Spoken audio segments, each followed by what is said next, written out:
ओम नमः शिवाय. साधना प्रभामध्ये तुमचे खूप खूप स्वागत. ऋषी पंचमी व्रतकथा. श्री गणेशाय नमः.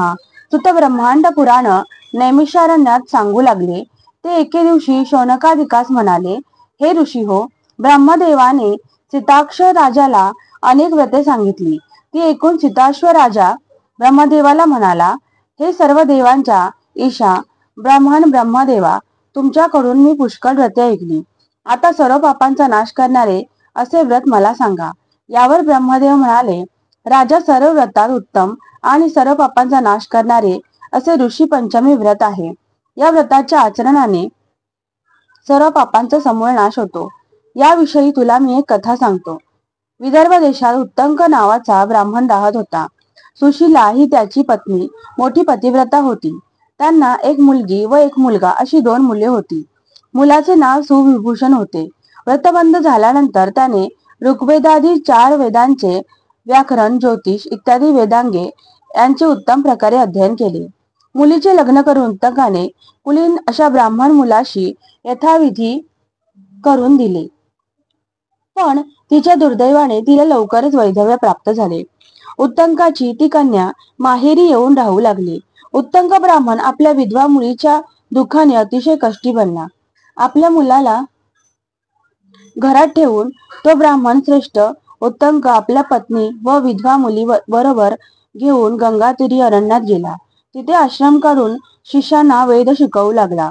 एके दिवशी त्यांची ती विधवा मुलगी अत्यंत श्रांत होऊन मध्यरात्रीच्या सुमारास दगडावर निजली असता विलक्षण चमत्कार घडला. तिच्या अंगावरचे वस्त्र नाहीसे होऊन तिचे शरीर एका किड्यांची रास बनली. उत्तंकाचे शिष्य आपापला पाठ घोकीत होते. त्या मुलीची ती अवस्था पाहून ते तसेच तिच्या आईकडे गेले व म्हणाले, आई, ती तुमची मुलगी देवीसारखी पवित्र आमच्या समक्ष त्या शिळेवर निजली होती.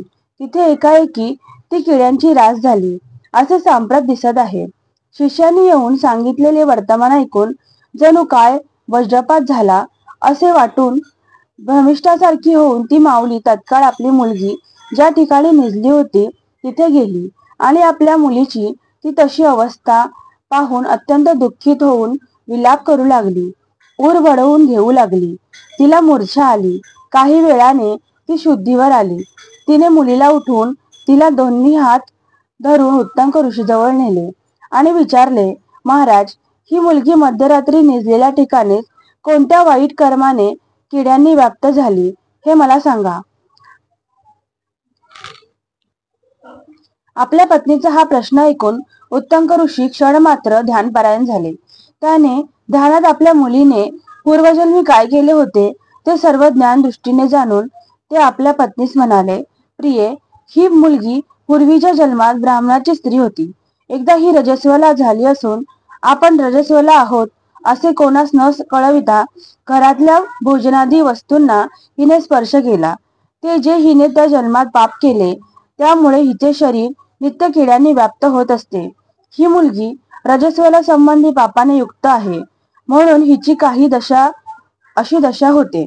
रजस्वला स्त्री 3 दिवस अपवित्र असते. 4थ्या दिवशी ती शुद्ध होते. या मुलीने त्याच जन्मी दुसरी वाईट गोष्ट केली. हिने मैत्रिणीच्या संगतीने ऋषी पंचमीचे व्रत अवलोकन करून त्या व्रताचा अपमान केला. त्या दोषाकरून सांप्रत हिचे शरीर किड्यांच्या राशीसारखे होत असते. परंतु व्रतावलोकनाच्या पुण्यानेच हिला ब्राह्मण कुलात जन्म प्राप्त झाला आहे. उत्तंक ऋषीचे भाषण ऐकून त्यांची पत्नी म्हणाली, महाराज, ज्या ह्या व्रताच्या केवळ दर्शन मात्रानेही तुमच्यासारख्या ब्रह्मवर्चस्वी अशा ब्राह्मणाच्या निर्मल कुलामध्ये जन्म प्राप्त होतो व ज्याच्या अपमानाच्या योगाने मध्यरात्री देहाचे कृषी राशी होतात असे महान आश्चर्यकारक ते व्रत आहे. तर हे नाथ, त्या व्रताविषयी मला कृपा करून सांगा.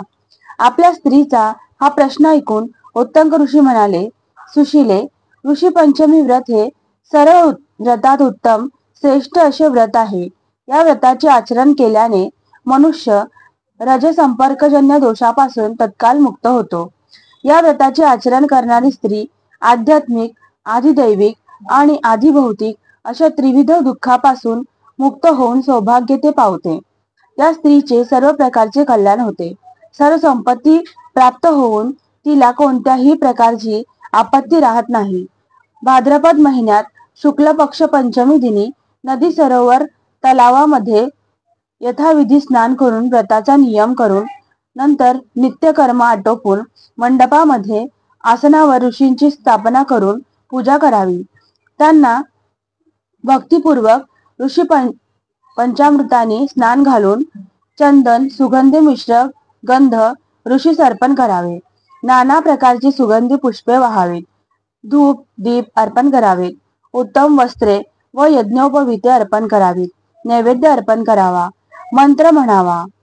कश्यपोत्री भरद्वाजो विश्वामित्रोऽथ गौतमः जमदग्निर्वसिष्ठ सप्तेते ऋषय स्मृता बृहन्त्वर्ध्य मया दत्त तुष्टा भवन्तु मे सदा. कश्यप ऋषी, अत्रि ऋषी, भारद्वाज ऋषी, विश्वामित्र ऋषी, गौतम ऋषी, जमदग्नी ऋषी, वसिष्ठ ऋषी हे 7 ऋषी मी दिलेले अर्ध्य ग्रहण करोत. सर्व आणि सर्व काळ माझवर संतुष्ट राहोत. या मंत्राने चांगल्या शुभफळांनी युक्त असे अर्ध्य देऊन ऋषी पंचमी कथा पठन किंवा श्रवण करावी. नंतर नाना प्रकारच्या शाखांचा उपहार करावा. ऋषी पंचमी दिनी सर्व काळ ऋषींचे ध्यान करीत व्रताने व्रतस्थ राहावे. ऋषी पंचमी हे चांगले व्रत जो आचरण करील त्याला सर्व तीर्थांमध्ये स्नान केल्याचे पुण्य व फळ प्राप्त होते आणि सर्व दाने केल्यापासून जे पुण्य प्राप्त होते ते सर्व या एका व्रताचरणाने प्राप्त होते. जी स्त्री हे ऋषी पंचमी व्रत करते ती सर्व सुख भोगणारी होते. उत्तम प्रकारच्या रूपसौंदर्याने युक्त होते. पुत्र पौत्रादी संतती संपन्न होऊन इहलोकी सर्व सुखाचा उपभोग घेऊन परलोकी अक्षय गती पावते.